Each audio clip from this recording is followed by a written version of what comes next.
قال الله تبارك وتعالى في القرآن المجيد والفرقان الحميد اهدنا الصراط المستقيم صراط الذين أنعمت عليهم غير المغضوب عليهم ولا الضالين آمين. صدق الله العظيم وصدق رسوله النبي الكريم. مولاي صل وسلم دائما أبدا على حبيبك خير الخلق كلهم یا رب بالمصطفیٰ بلغ مقاصدنا واغفر لنا ما مضى يا واسع الكرم. نظرت الى بلاد اللہ جمعا كخردلۃ على حکم اتصالی. گنج بخش فیض عالم مظہر نور خدا ناکسارا پیر کامل کاملارا رہنما مولاي صلی وسلم دائما ابدا على حبیبک خیر الخلق کلہم.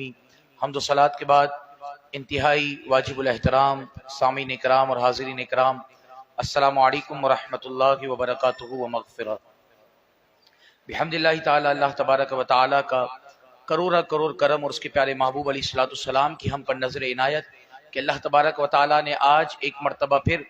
ہمیں اپنے پاک گھر میں جمع ہو کر اپنے پاک کلام مجید فرقان حمید کو سننے اور اسے سن کر اس کے مضامین پر مختصراً خلاصہ اللہ تبارک و تعالیٰ نے ہمیں سننے کی توفیق عطا فرمائی. رب تعالیٰ کی بارگاہ میں دعا ہے کہ اللہ تبارک و تعالیٰ ہم تمام کے قلوب اور اذہان کو نور قرآن سے منور فرمائے. میرے پیارے اور محترم بھائیو، جس طرح آپ احباب کے علم ہے کہ آج چوتھے پارے کا آخری پاؤ اور پانچواں پارہ مکمل آپ احباب نے تراویح کے اندر سماعت کیا، اور سورۃ النساء جو کہ مدنی سورت ہے، اس میں 176 آیتیں اور 24 رکوع ہیں. یہاں سے اللہ تبارک و تعالیٰ کے کلام کا جو ابتدا تھی وہ ہوئی، اور تلاوت کی ابتدا آپ نے یہاں سے سماعت کی. اس کے بعد اللہ تبارک و تعالیٰ نے چوتھے پارے کے جو آخری رکوع کے اندر جہاں سے سورۃ النساء کی ابتدا ہو رہی ہے، وہاں اللہ تبارک و تعالیٰ نے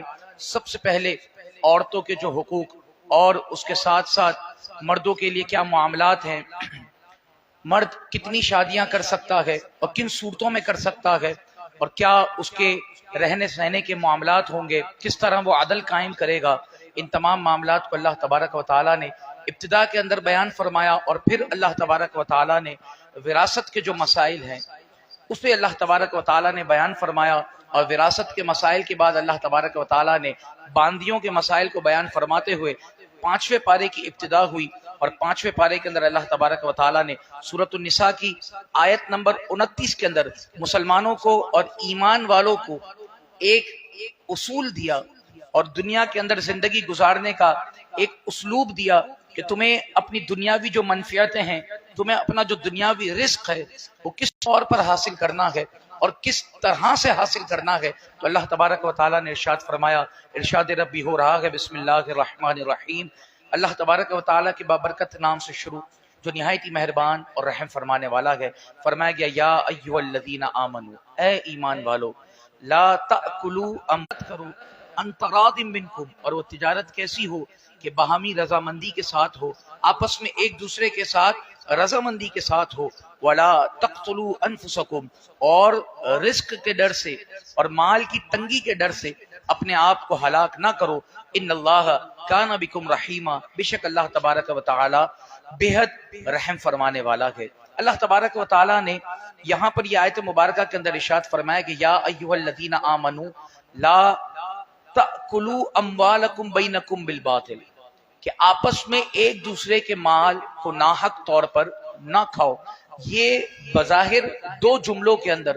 یا دو لفظوں کے اندر ایک آیت مبارکہ ہے، لیکن اگر انسان کی زندگی کو اٹھا کر دیکھا جائے اور انسان کی زندگی کو گزارنے کے طریقوں کو دیکھا جائے تو اللہ تبارک و تعالیٰ نے اس ایک جملے کے اندر انسان کی زندگی گزارنے اور اس کے مال کمانے کے پورے طریقے کو اللہ تبارک و تعالیٰ نے بیان فرما دیا ہے کہ فرمایا کسی کے مال کو ناحق نہیں کھانا، مال تم نے ناحق طریقے سے نہیں کمانا. اب اس کے اندر تمام چیزیں داخل ہو گئی. اگر جھوٹ بول کر سودا بیچتے ہو وہ بھی داخل ہو گیا، حرام کاری کر کر سودا بیچتے ہو وہ بھی داخل ہو گیا، سود کماتے ہو وہ بھی داخل ہو گیا، کسی کا ناحق مال دبا کر بیچتے ہو وہ بھی داخل ہو گیا، کسی کے ساتھ ناحق کر کر مال بیچتے ہو وہ بھی داخل ہو گیا، رشوت کے ساتھ مال بیچتے ہو وہ بھی داخل ہو گیا، کسی کو ڈرا دھمکا کر مال بیچتے ہو وہ بھی داخل ہو گیا، کسی کو عیب والی چیز بیچتے ہو وہ بھی داخل ہو گیا۔ فرمایا کہ آپس میں ایک دوسرے کے ساتھ ناحق طور پر مال نہ کھاؤ، لیکن کیا ہے کہ الا ان تکون تجارت ان تراض منکم، لیکن وہ تجارت کہ جو تمہاری باہمی رضامندی کے ساتھ ہو، آپس میں ایک دوسرے کے اتفاق کے ساتھ ہو، جس میں تم دونوں معاہدہ کرو اور ایک دوسرے کے ساتھ چلنے کے لیے رضامندی اختیار کرو، تو اللہ تبارک و تعالی ایسی تجارت کے اندر اور ایسے مال کے اندر برکت عطا فرما دیتا ہے۔ اور جو شخص ناحق مال کھاتا ہے تو فرمایا حضرت عبداللہ ابن مسعود رضی اللہ تعالی عنہ سے روایت ہے کہ حضور کریم رؤوف الرحیم صلی اللہ تعالی وسلم نے ارشاد فرمایا کہ جو بندہ مال حرام حاصل کرتا ہے اگر اس کو صدقہ بھی کرے تو وہ مقبول نہیں، اگر اس کو صدقہ بھی کر دے تو وہ مقبول نہیں ہے، اور فرمایا خرچ کرے تو اس کے لیے اس میں برکت نہیں ہے، اگر وہ مال حرام کو خرچ بھی کرے تو اس میں برکت نہیں، اور فرمایا اگر اپنے بعد چھوڑ کر مرے تو جہنم میں جانے کا سامان کر کر مر رہا ہے، کہ اس کے بعد جو اس حرام مال کو استعمال کرے گا، اس کی اولاد، اس کے عزیز و اقارب، فرمایا عذاب اس کے لیے داخل کیا جائے گا، اس کے قبر کے اندر داخل کیا جائے گا، اس پر عذاب کیا جائے گا۔ تو فرمایا کہ اپنے بعد اگر چھوڑ کر بھی وہ حرام مال مر رہا ہے، فرمایا جہنم میں جانے کا سامان ہے۔ اللہ تعالی برائی سے برائی کو نہیں مٹاتا، ہاں نیکی سے برائی کو مٹا دیتا ہے، بے شک خبیث کو خبیث نہیں مٹاتا۔ یہ حضرت عبداللہ ابن مسعود رضی اللہ تعالیٰ عنہ روایت فرما رہے ہیں کہ فرمایا کہ حرام مال اگر تم صدقہ بھی کر دو گے، کیونکہ آج ہمارے یہاں پر بڑا کہہ لیجئے کہ ایک کامن ایک بات ہے کہ کیا کریں پورا نہیں ہوتا، کرنا پڑتا ہے، مارکیٹ دیکھنی پڑتی ہے، لوگوں کو دیکھنا پڑتا ہے۔ یہ یاد رکھیے گا کہ آج یہ جو ہم خاص کر جو مڈل کلاس طبقہ ہے، جو مڈل لوگ ہیں، جو یہ بات کرتے ہیں نا کہ پورا نہیں ہوتا، یہ پورا پتہ ہے کیا نہیں ہوتا، یہ ہماری خواہشات پوری نہیں ہوتی۔ الحمدللہ ضروریات ہر کسی کی پوری ہو رہی ہیں، مڈل کلاس جو بھی طبقہ ہے اس کی ضروریات پوری ہو رہی ہیں۔ یہ جو وہ بات کرتا ہے نا کیا کریں پورا نہیں ہوتا، وہ ضروریات نہیں ہے، وہ خواہشات ہیں جو وہ پوری نہیں کر پا رہا، اور جب وہ خواہشات کو پورا نہیں کر پاتا تو وہ حرام کی طرف قدم کو بڑھاتا ہے، وہ حرام کی طرف اپنے ہاتھ کو بڑھاتا ہے۔ تو اللہ تبارک و تعالیٰ نے یہاں پر اس بات کو بیان فرما دیا، اور پھر اللہ تبارک و تعالیٰ نے آگے اس آیت مبارکہ کا ذکر فرمایا کہ جو الحمدللہ میں جب یہاں پر مسجد میں داخل ہوا تو میں نے دیکھا کہ بڑے واضح انداز میں اور بڑے کہہ لیجئے کہ پوائنٹ آؤٹ کر کر آپ کے مین دروازے پر اس آیت مبارکہ کو لکھا گیا ہے کہ فرمایا گیا وما ارسلنا من رسول الا لیطاع باذن اللہ، اور ہم نے کوئی رسول نہیں بھیجا مگر اس لیے کہ اس کی فرما برداری کی جائے اللہ کے حکم سے۔ ولو انہم اذ ظلموا انفسہم، اور اگر تم اپنی جانوں پر ظلم کر بیٹھو، جاؤکا، تو آ جاؤ ہمارے محبوب کے پاس، آ جاؤ ہمارے محبوب کی بارگاہ میں، فاستغفر اللہ، پھر وہ اللہ کی بارگاہ میں تمہارے لیے مغفرت کریں، پھر وہ تم مغفرت طلب کرو اللہ سے، واستغفر لهم الرسول، اور وہ مغفرت طلب کریں ان کے لیے ان کے رسول، لوجد اللہ توابا رحیما، تو ضرور وہ اللہ کو بہت توبہ قبول کرنے والا اور بہت رحم فرمانے والا پائیں گے۔ یہاں پر اللہ تبارک و تعالیٰ نے مؤمنین کو وہ راہ دکھائی کہ اگر تم اپنی جانوں پر ظلم کر بیٹھو، یہ مفسرین نے اس بات کو واضح طور پر لکھا کہ یہ آیت مبارکہ حضور کریم صلی اللہ علیہ وسلم کی ظاہری حیات مبارکہ میں بھی اور آپ کے ظاہری وصال فرمانے کے بعد بھی اسی طور پر صادق آتی ہے کہ اگر کوئی مومن، اگر کوئی مسلمان اپنی جان پر ظلم کر لیتا ہے، اس سے گناہ سرزد ہو جاتے ہیں، تو ہمارے پیارے کی بارگاہ میں آئے، ہمارے پیارے کی بارگاہ میں آ کر اس کا وسیلہ ہماری بارگاہ میں پیش کرے۔ جب وہ پیارا ہماری بارگاہ میں اس کے لیے استغفار کرے گا تو فرمایا لوجد اللہ تواب الرحیمہ، تو ان قریب تم اللہ تبارک و تعالیٰ کو بہت زیادہ مہربان اور بہت زیادہ توبہ قبول کرنے والے پاؤ گے۔ تو یاد رکھیں کہ جب کبھی، اور یہاں پر الحمدللہ اس ممبر سے بھی اور ہر ممبر سے یہ درس دیا جاتا ہے کہ رسول کریم صلی اللہ علیہ وسلم کے ساتھ وفا کرنی ہے، رسول کریم صلی اللہ علیہ وسلم کی ذات مبارکہ پر کوئی آنچ نہیں آنے دینی۔ تو جب ہم نے رسول اللہ علیہ السلام سے وفا کرنی ہے، اور جب ہم آقا کریم صلی اللہ علیہ وسلم سے وفا کریں گے تو پیارے آقا علیہ السلام ہمارے لیے رب کی بارگاہ میں استغفار فرمائیں گے، اور جب ہمارے پیارے آقا ہمارے لیے استغفار فرمائیں گے تو ہم یہ دیکھتے ہیں کہ قرآن ہمیں یہ درس دیتا ہے کہ لوجد اللہ تواب الرحیمہ، کہ ان قریب تم اللہ کو بہت زیادہ توبہ قبول کرنے والا اور مہربان پاؤ گے۔ اس کے بعد اللہ تبارک و تعالیٰ نے مؤمنین کو،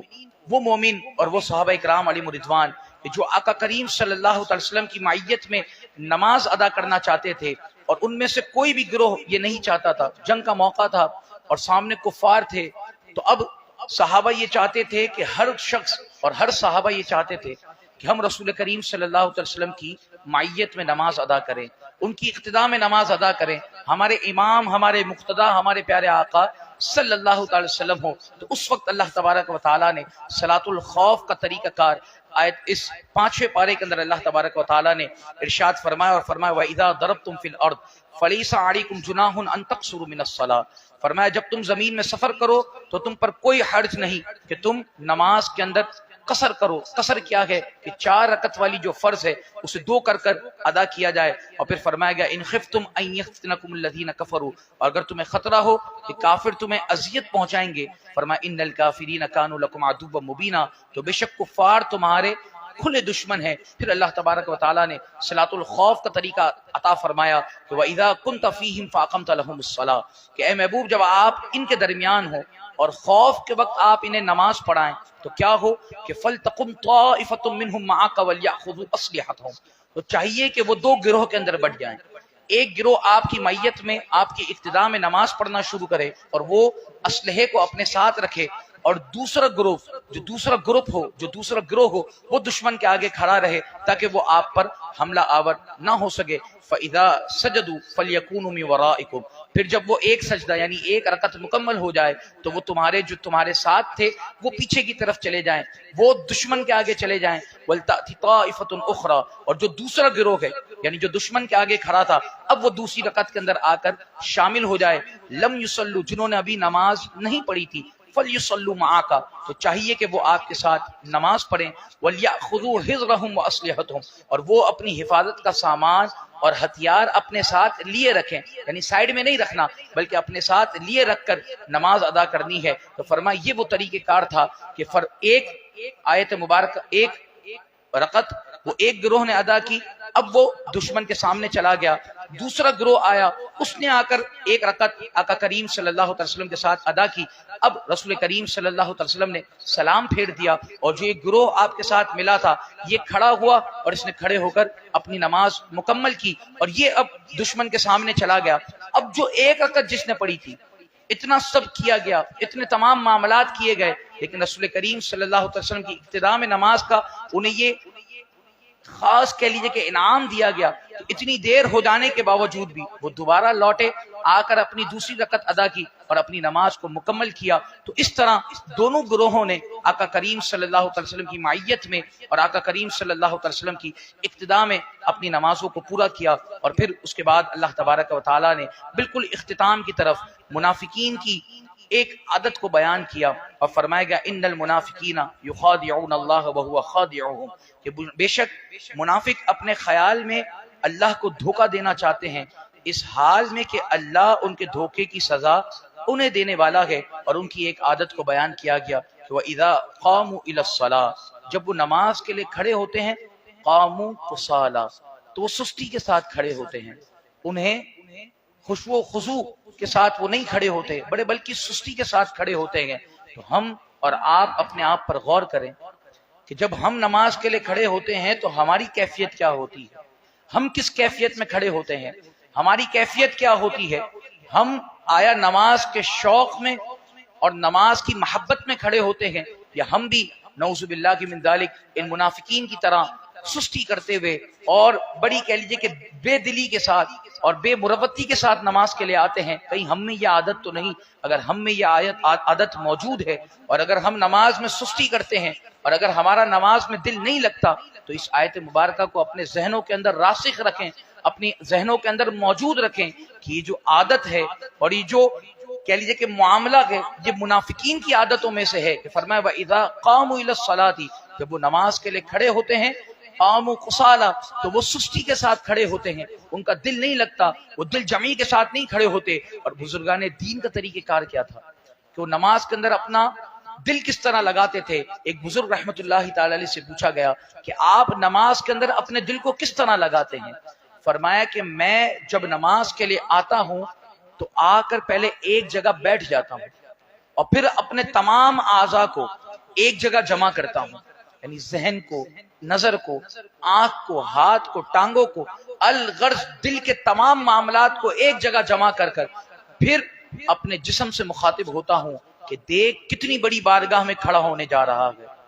یہ دیکھ کتنی بڑی بارگاہ میں کھڑا ہونے جا رہا ہے، اور میں یہ گمان کرتا ہوں کہ میرے سامنے جنت ہے، میرے نیچے پل صراط ہے، میرے کہہ لیجئے کہ پیچھے ملک الموت کھڑے ہیں، اور میں اپنی آخری نماز پڑھنے کے لیے کھڑا ہوا ہوں. تو فرمایا جب یہ تصور باندھ لیتا ہوں تو پھر میرا دل نماز کے اندر لگ جاتا ہے، میں نماز کے اندر خوش دلی کے ساتھ اور خوش جمی کے ساتھ نماز پڑھنے لگتا ہوں. تو یہ چیز اپنے اندر بھی پیدا کر لیجئے کہ جب کبھی نماز کے لیے کھڑے ہوں تو یہ یاد رکھیں، یہ سوچ کر کھڑے ہوں کہ کیا پتا یہ میری آخری نماز ہو، اس کے بعد مجھے رب کے حضور سجدہ کرنے کا موقع نہ ملے. تو اللہ تبارک و تعالی ہم تمام کو نماز کے اندر دل جمعی کے ساتھ اور خشوع و خضوع کے ساتھ نماز پڑھنے کی توفیق عطا فرمائے. اور جو کچھ اتنے مختصر وقت کے اندر ہم سے بیان ہو سکا، اللہ تبارک و تعالی محبوب کریم رؤوف الرحیم صلی اللہ علیہ وسلم کے صدقے سے اپنی بارگاہ میں قبول و مقبول فرمائے. وآخر دعوانا ان الحمدللہ رب العالمین. آمین. الحمدللہ رب العالمین والصلاة والسلام علی سید الانبیاء والمرسلین. جزا اللہ عنا سیدنا و مولانا محمد صلی اللہ تعالی علیہ وسلم ما هو اہل الہ العالمین. درس قرآن مجید فرقان حمید کا کرنا اپنی بارگاہ میں قبول و مقبول فرما. دوران درس اگر وہ غلطی کوتاہی ہوئی ہو اپنے پیارے محبوب علیہ الصلوۃ والسلام کے وسیلہ جلیلہ سے اسے معاف فرما. الہ العالمین اس کا ثواب تیرے پیارے محبوب علیہ الصلوۃ والسلام کی بارگاہ مقدسہ میں ہدیۃ تحفۃ عقیدۃ نذرانۃ پیش کرتے ہیں، قبول و مقبول فرما. پیارے آقا علیہ الصلوۃ والسلام کے وسیلہ جلیلہ سے تمام انبیاء کرام، تمام صحابہ کرام، تمام صحابیات، تمام امہات المؤمنین کی ارواح کو پیش کرتے ہیں، قبول و مقبول فرما. خصوص بالخصوص خاتون جنت سیدہ فاطمہ الزہرا رضی اللہ تعالیٰ عنہ کی بارگاہ میں پیش کرتے ہیں، قبول و مقبول فرما. حسنین کریمین کی بارگاہ میں پیش کرتے ہیں، قبول و مقبول فرما. شہداء احد، شہداء بدر، شہداء حنین، شہداء کربلا کی بارگاہ میں پیش کرتے ہیں، قبول و مقبول فرما. چاروں ائمہ کرام کی ارواح کو پیش کرتے ہیں، قبول و مقبول فرما. تیری عطا سے ہم غریبوں کی لاج رکھنے والے حضور غوث اعظم رضی اللہ تعالیٰ عنہ کی بارگاہ مقدسہ میں پیش کرتے ہیں، قبول و مقبول فرما.